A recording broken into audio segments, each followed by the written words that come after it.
ভাই এটা অটো ল আমার আমার আমার আমার হাতে লাগছে আমার হাতে পুরো আমার দিতে অবস্থা যমুনা আসেন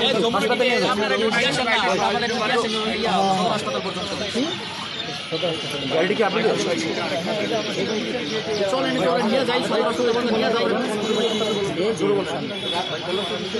আজকে কর্মসূচি আমি যখন সাংবাদিকদের ব্রিফিং দিচ্ছিলাম, ব্রিফিং দিয়ে সবাইকে বিদায় দিচ্ছিলাম যে সবাই সেফলি বাসায় চলে যান, আমরাও চলে যাব। এটা বলতে বলতে এদিক দিয়ে একটা মোটরসাইকেল যায়, জাস্ট আমি দেখি পাশ দিয়ে মোটরসাইকেলটা যায় আর তাকানোর সাথে সাথে দেখি যে আমার হাতে গুলি। আচ্ছা আচ্ছা, এখন পর্যন্ত হাতে গুলিবিদ্ধ অবস্থা আছে। আমি এখন এই পুলিশ ফোর্স আসলে তাদের সেফটি নিয়ে আমি এখন ট্রিটমেন্ট করাইতে যাবো। আপনি কি দায়িত্ব আছেন? আমি বৈষম্য বিরোধী ছাত্র আন্দোলনের একজন সহযোদ্ধা, গাজীপুর সদরে। নাম কি আপনার? মোহাম্মদ মুবাশির হোসেন। তো গুলিটা কয়জনের গায়ে লাগে?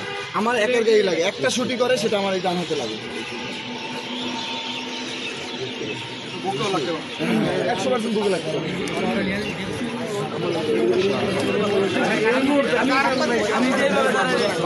আমি